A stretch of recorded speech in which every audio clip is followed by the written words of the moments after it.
Hey everyone, I'm Jim Zub, the creator of Skullkickers, and this is the True North Country Comics Podcast.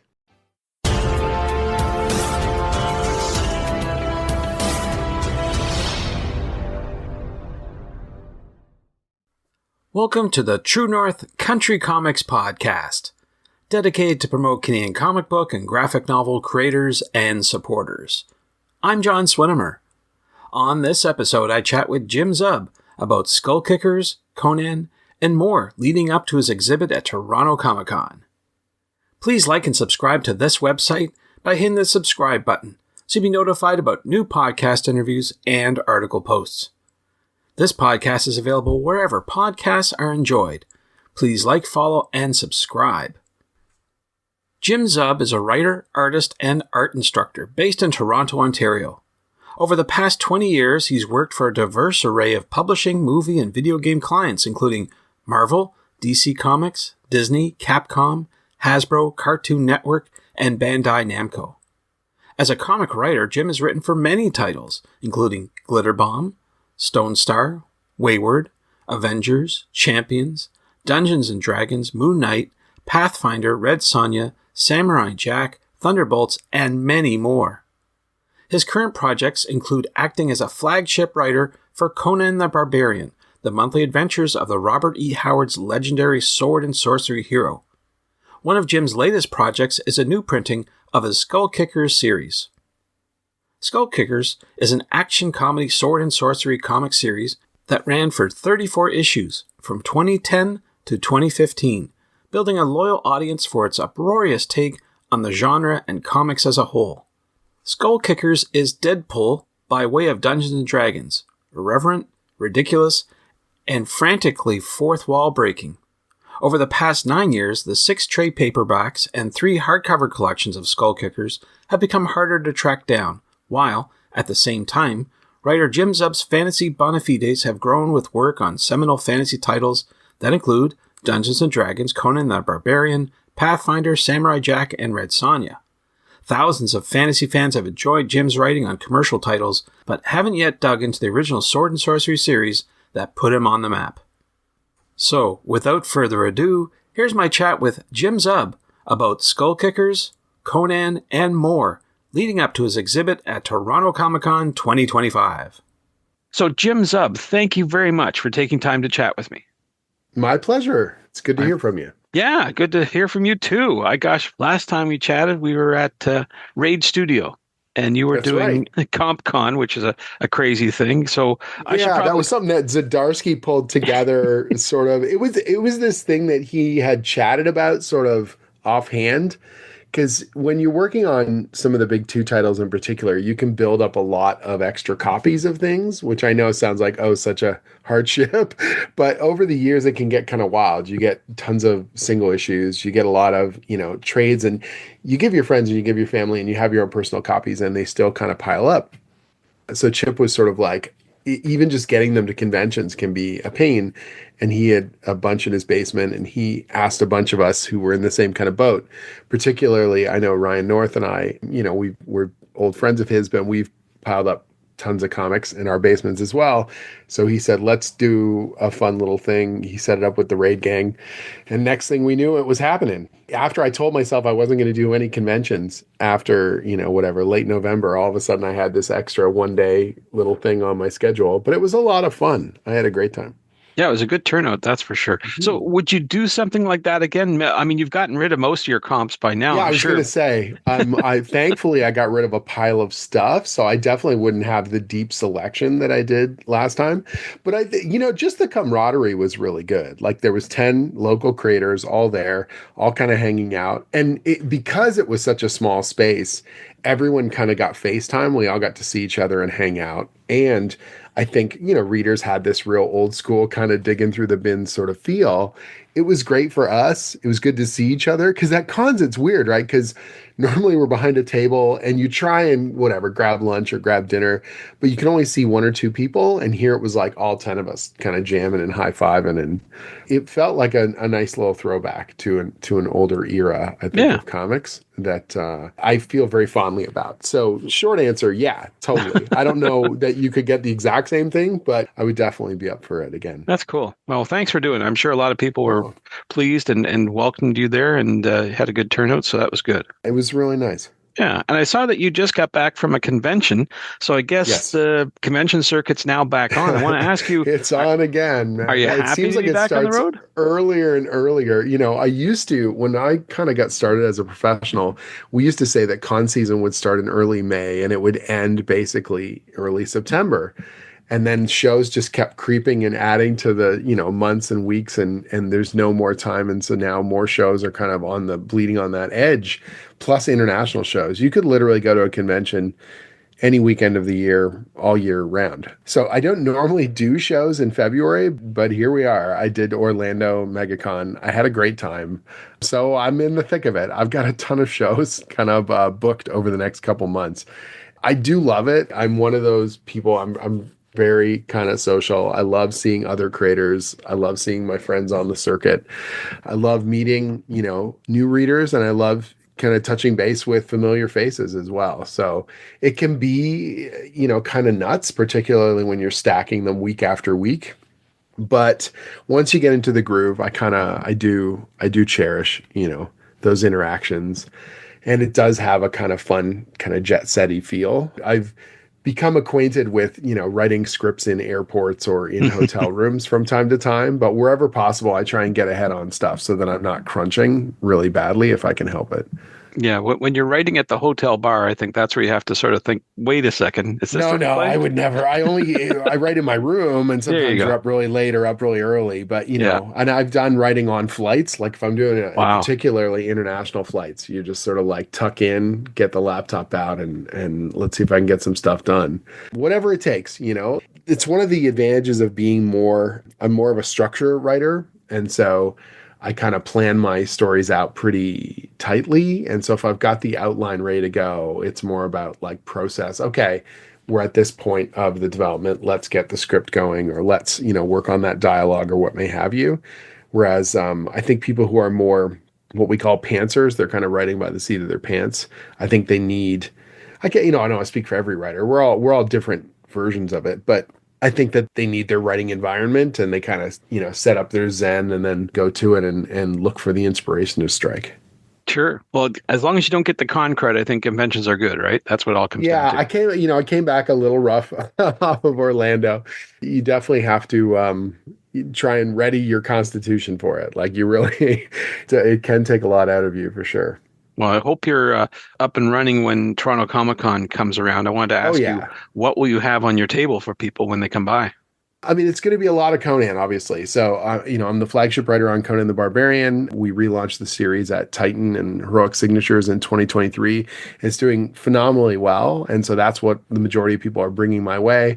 Plus, Marvel stuff I've done or Dungeons and Dragons, or, I'll have my creator own books there as well. So I'm finding now, particularly with the Conan stuff, quite a few readers are coming to my work for the first time. And so it's a chance for me to show them, hey, look what I've done in the past. I've got this great series called Wayward or Glitter Bomb or Skullkickers.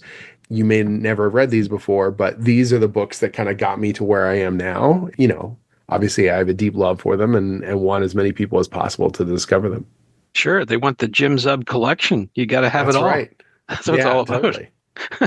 Now, we were talking offline about a new project with Zoop, and I wonder if you could Yeah. talk a wee bit about that.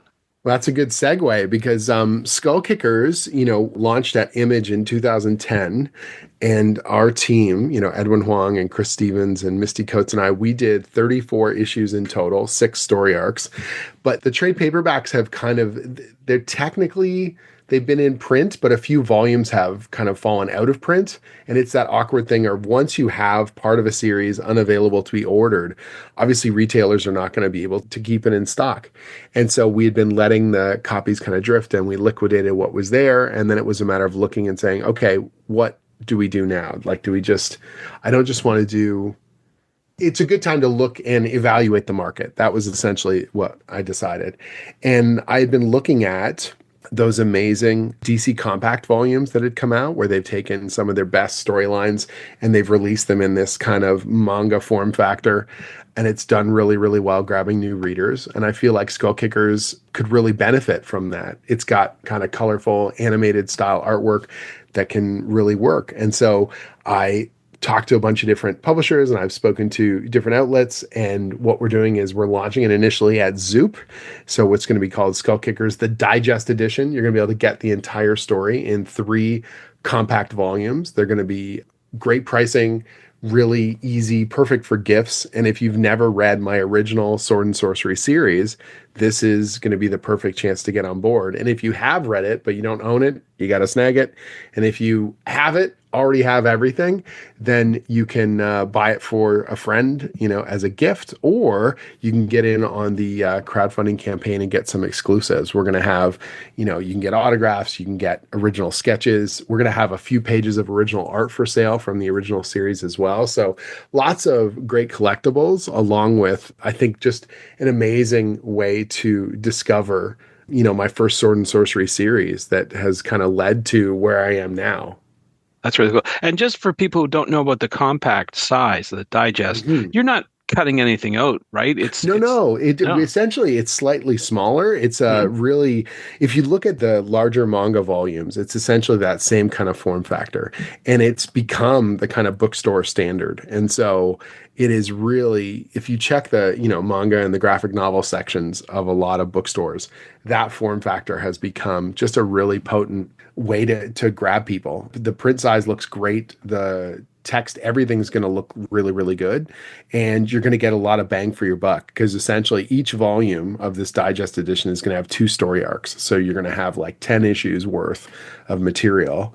And then there's going to be 3 volumes. And we're not doing like crowdfunding campaign for each one.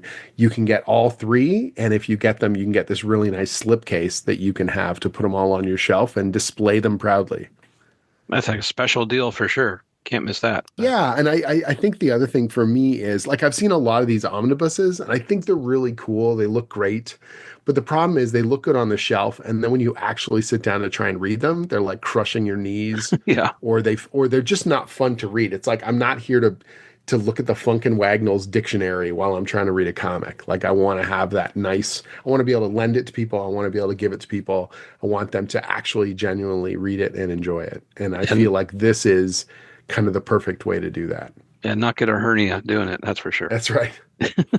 Now you mentioned Conan before, and of course you do. Mhm. Can I ask what's new with Conan? What's on the go? Sure. As we're recording this, issue 18 is coming out, and we have amazing plans in the Hyborian Age. Last summer, we announced that I've signed a long-term contract on Conan the Barbarian.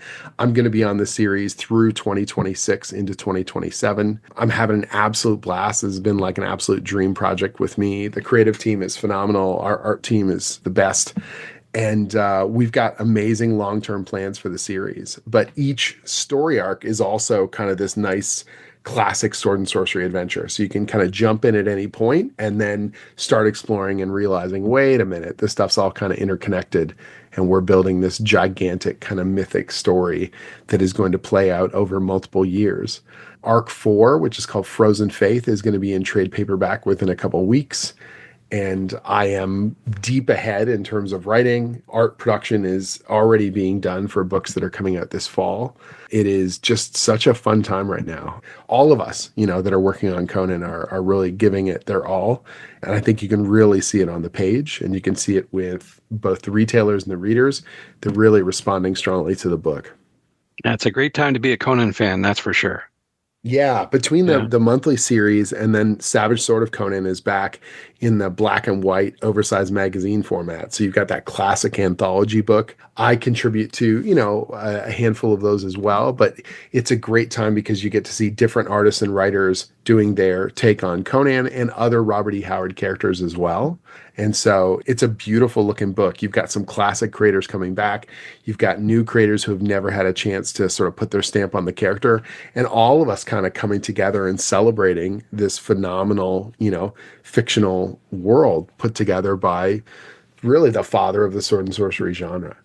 Very good. Now, with all this going on, though, I mean, you probably don't have a moment otherwise. So I guess it's unfair to ask if you have any other projects on the go. I do. So I've got a creator-owned book that is slowly sort of percolating away. I don't have anything to announce on that front, but it is getting, bits and pieces are sort of getting pulled to on that front.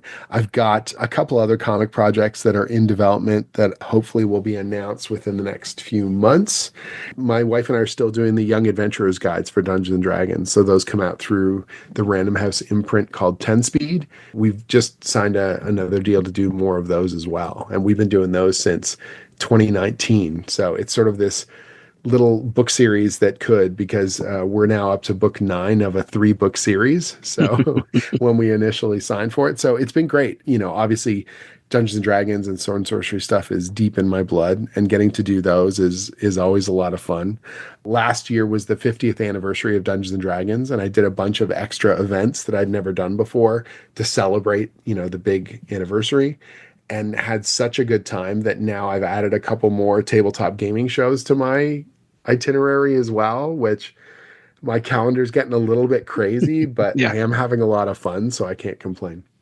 Well, fun is the word. That's it for Yeah. sure. Now, with everything you got on the go for today and tomorrow, where should people go online to find out what is Jim Zub doing? That's easy. So just jimzub.com. So JIMZUB.com. That is the hub.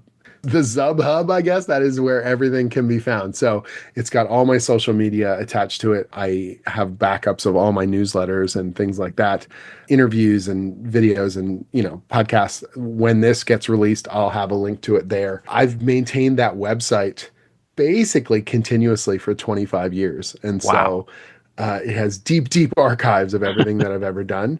These social media platforms are amazing, whether, currently, whether that's Twitter or Blue Sky or Instagram or, all these Facebook, all that stuff is really neat, but each of them go through their kind of rise and falls and cycles.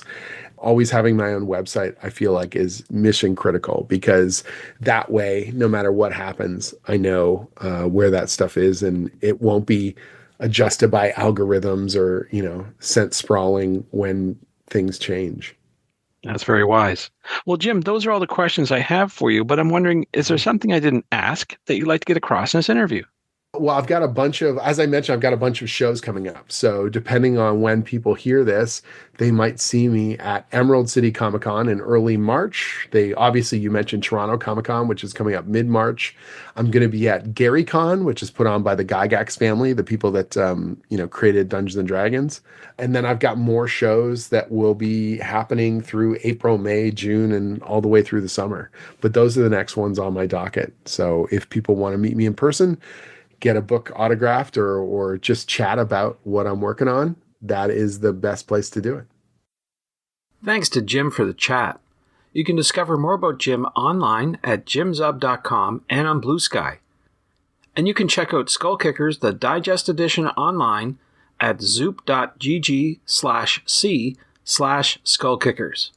And thank you for tuning in to the True North Country Comics podcast. I invite you to visit the True North Country Comics website to listen to even more conversations and discover more about creators' insight on making comic books and graphic novels.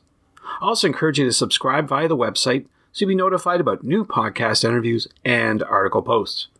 This podcast is available wherever podcasts are enjoyed. Please like, follow, and subscribe. And you can follow along True North Country Comics on most social media sites, and you're encouraged to send any and all feedback to John at truenorthcountrycomics.com. Thanks for tuning in, and come back soon for another episode. Bye for now. True North Country Comics podcast is copyright True North Country Comics, copyright 2025.